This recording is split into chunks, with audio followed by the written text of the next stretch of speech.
let's start from the beginning. This is, I guess, going to be kind of like a color grading tutorial, but not really. It's just best practices that I use to make my stuff look the way it does. So first of all, I shoot in SLOG3. If you have a ZV-E1, I would not shoot in SLOG3. From what I hear, it's terrible just because of the 8-bit codec. It's just really outdated. So if you have a Sony camera that's capable of 10-bit, shoot in SLOG3. You're gonna thank me later. It's just you're able to push and pull a lot of the colors and values a lot easier without it banding. So after I've edited all my stuff together and I'm happy with it, I will proceed to color correct. And I still to this day don't know if I'm doing it properly, but this is how I do it. And a lot of people say that they like the way I color correct, so I must be doing something right. You're going to want to create another adjustment layer like this. Okay. Pull the adjustment layer on top. It doesn't matter anywhere, on top of the footage. And you're going to be doing the color correcting there. And all the color correcting you do on the top layer here is going to apply to the layer beneath it, obviously. My go-to are the Phantom Ari LUTs. I think that's how you pronounce it. It's under creative. You just load the LUT in there and it should show up. And another thing is, as I'm shooting, as I'm filming, I preload the LUT onto the camera so I can monitor it that way just to make sure I'm getting the proper exposure. I don't play around with lumetri scopes. I don't over or underexpose anything. I just essentially eyeball it. If it looks good on my screen, it's good enough for me.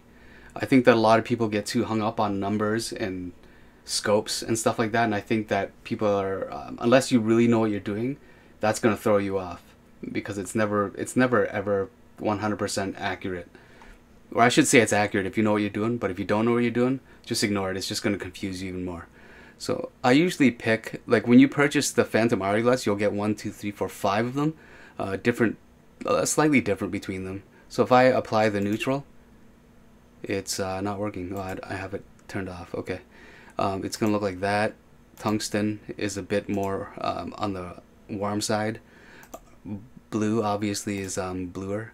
I prefer green for some reason. I think that works best. And as you can see, once I clicked on the LUT,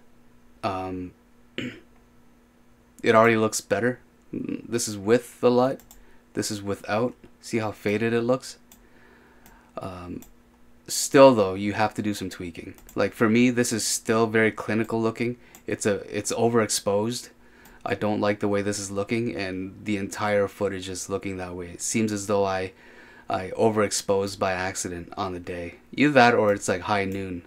It's terrible shooting in high noon. You're gonna get stuff that looks bleached out. Doesn't look good. Some of you guys may like this, but I don't. For me, just from eyeballing it, there's no science. Color correcting is just preference. It's whatever you like. It's whatever your tolerance is. If you think this looks good, then by all means fly with it. I don't think it looks good, not for my liking. So what I would do here is I would go to basic color correction. To me, it's looking a little bit blue. So I'd pull it over to this a bit more. Something like that looks good. Saturation's a bit down, so I'd crank that up just a little bit too. And this is just my own personal preference. Some of you guys may think that it's a little too overly saturated, in which case you could pull it back a bit. But I like to pull it up a bit. That looks pretty good to me. As far as exposure, as I mentioned before, the footage seemed a little bit overexposed. Instead of underexposing it like this, I don't like that, because what happens is when you do this, it's controlling contrast, highlights, shadows, whites, blacks all at the same time. I don't like that. So if I'm pulling it this way, look how dark it's getting. That's not pleasing to me. And if I pull it this way, it's overexposing the entire picture. So I like to keep this at 0. Do not touch exposure ever, even though your instincts will tell you that if it's overexposed, then you would underexpose it here. Don't do that. What I like to do is I like to control everything individually. Like for blacks, I want to make it a bit darker. Usually I don't touch this too much. For blacks, I go to shadows. So if I'm going to pull that down, do you see what I'm doing here? I'm pulling this down, and it's providing nice contrast, but it's not messing around with the lights. And even with the whites, I kind of want to boost it a bit, so I'm going to do this. So I'll just play around with this and eyeball it till I like it. I could mess around with contrast as well. That's pretty good. But just don't touch exposure. You're just going to end up ruining the image. Let's move to the next scene. I mean, that looks pretty good already. Like, I like that. If you find that individual scenes are overexposed or underexposed, you could adjust the values in that frame, as I've already done here, instead of doing it on the master layer, if that even makes sense. But that's not bad. A thing that I don't like about this already is that the blacks look a little bit crushed. So what I like to do is, that's a nice shot there. I like that shot. I love this contrast. A lot of people would kind of feel nervous about this because they don't see a lot of the details in the face. So what they would end up doing is they would do something like this so they could see more detail in the face. That's not how the camera captured it normally. Like, originally there's supposed to be dark parts in this. So if, like, for instance, if you're shooting at nighttime, allow it to be nighttime. And not every detail has to be seen. So I like this shot for what it is. So I kept it that way. As you can see, I turned some shots monochrome just because it's an artistic choice. That's what I wanted to do. But anyway, I'm pretty happy with this. What I would do next is, I wasn't happy with the crushed blacks, like especially right here. These, they just seem too dark to me to look filmic. So what I would do is I'd go to creative and I would add faded film. I would just crank this a bit just to make the image look softer.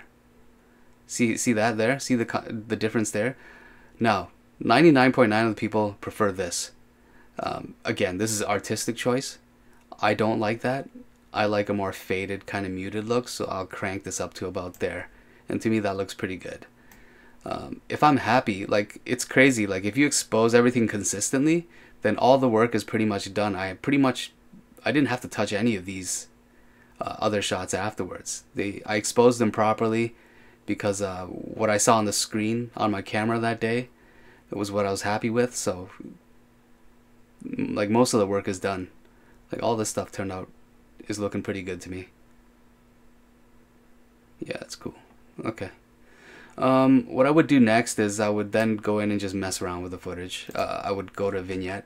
A lot of people hate this as well. I like it. Again, personal preference. The reason why I use it is because this is just my own kind of philosophy, is that it makes it pop. It adds a 3D-ness to it.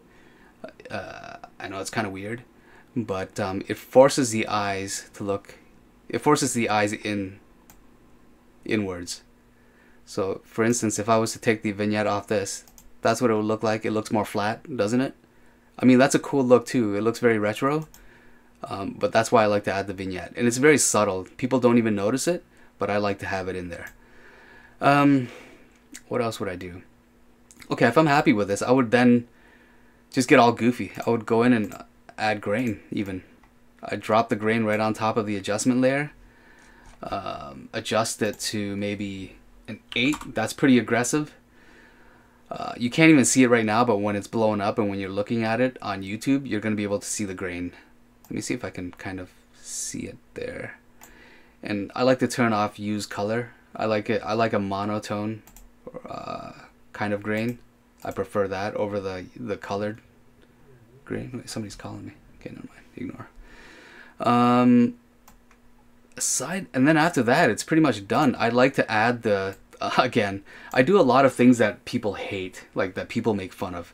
I like to add the bars to fake the anamorphic look, because I know that you're cutting off a lot of the detail on the top and the bottom, but for me, this aspect ratio is amazing. It looks great to me.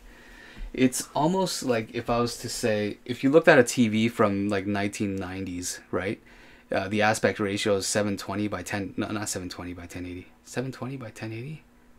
Yeah, 720 by 1080, which is essentially almost a square.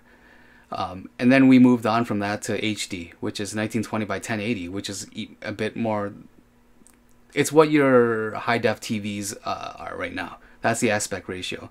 If you were to compare that to a tube TV, what aspect ratio do you think looks better? Most people would probably say your HD TVs, right? Well, this takes it even a step further. This aspect ratio is even longer than that. So that's why I like this look so much. It reminds me of a movie. People make fun of it all the time. I get it. They see it as you're cutting off information. I don't see it that way at all. I see it as it's just changing your point of view. It directs the eyes a bit differently. And again, it's just artistic choice. And before I was a YouTuber, or before I shot video, I'm an artist. So I look at everything through that kind of lens, or through that kind of filter, is if it looks good to me from an artistic point of view. So that's why I add the bars. As you can see, it's starting to take form, right? After that, I would just add graphic design. I love graphic design. I said that really weird. I love graphic design. I'm just going to cut paste it right here. Graphic design on video looks crazy cinematic to me. It looks so good. See that? That looks like something you'd see in a movie. I love it so much. And I know that a lot of people laugh at me for that. Like, you're just vlogging. Why do you want to make it look like a movie? Again, it's because it's just personal preference. It's do whatever you like, and who cares what everybody else says. That was a really fast tutorial, but that's pretty much how I go about getting this footage to look the way my footage looks, for lack of a better word. Again, small tweaks here and there afterwards. I would probably go in here and reframe this because of the anamorphic squeeze is coming back to kill me. But I would do this kind of thing. There's a shot back here that I didn't like, the framing of this one here. I would probably go and push it up a bit so you can see more of the road. And that's pretty much it. Small tweaks after that. And then the music. The music selection is super important as well. I forgot that actually. I usually, when I'm done editing it all together, the video, I like to choose the music afterwards so that I can make certain parts of the video hit a certain way to kind of time with the music. And with that and the music, with all the effects, with the bars, with the color correcting, that is how I get my footage to look the way it does.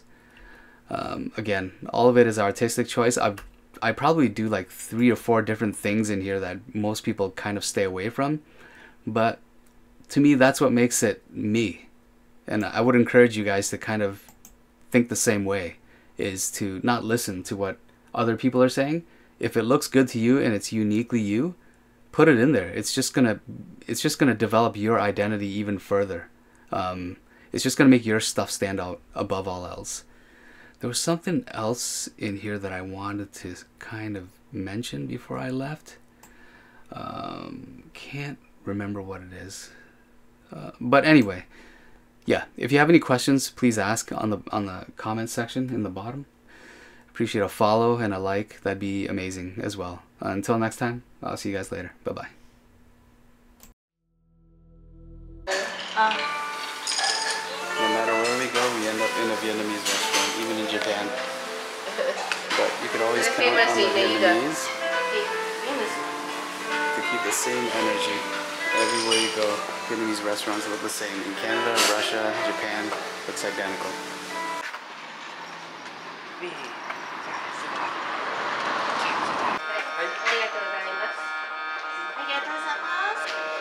一番前に乗ってください。はい、はい。一番前からどうやっていただきますか。はい、ありがとうございます。はい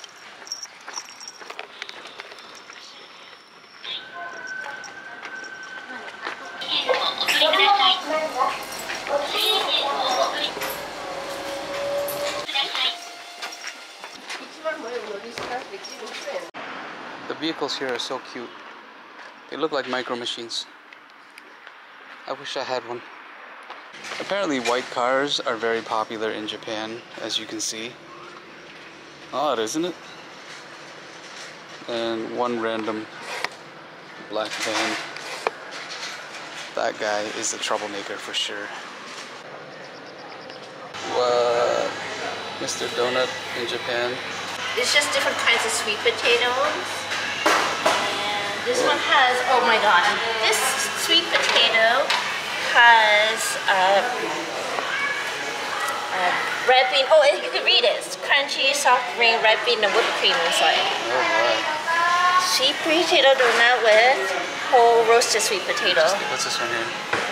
Crunchy soft ring beef stew and Yeah, mashed no, I'm potato. good. I'm good. Beef stew and mashed potato. Nope. Let's pass on that one. Hard pass on that one.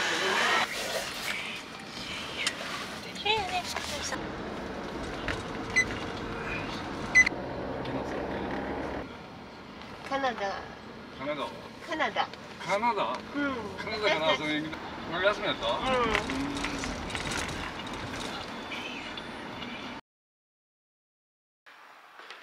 Tomorrow we head out to Osaka. This was like a bit of a break. It was nice and quiet. We were here for about 4 days. Tomorrow we head out at noon, I believe. But yeah, we say farewell to this beautiful, quaint town of Miyaken. Golden hour right now, so it's very beautiful to be filming. I just have to make sure I don't get run over by a very small car. That would suck. So where are we going?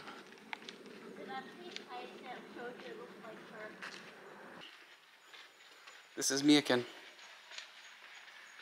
We bid farewell. Stayed here for 3 days. There's a car coming down this very small road. I don't know how they do it.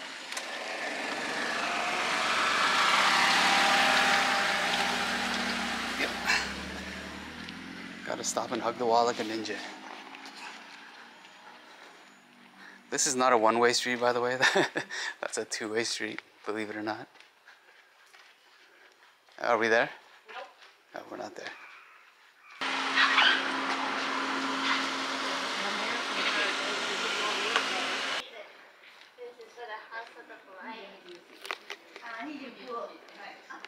Looks like everything's closed. It's not. It's not closed. American.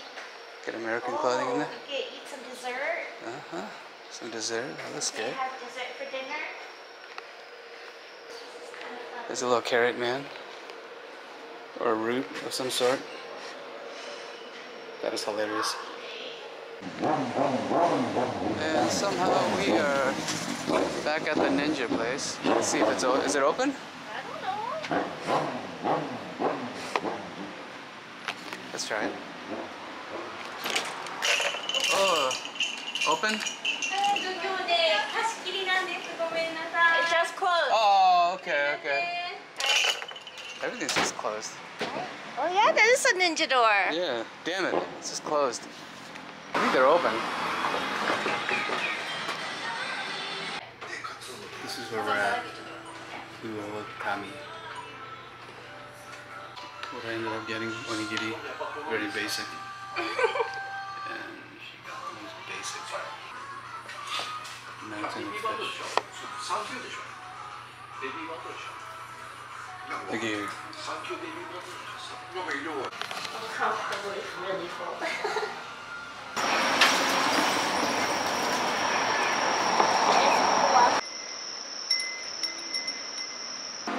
Happy. Our date night brings us to this place where we are eating ice cream at nighttime, just before we go to sleep.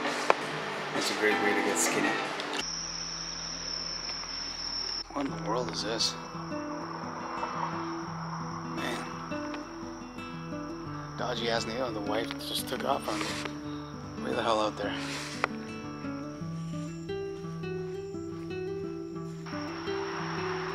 Go Santa.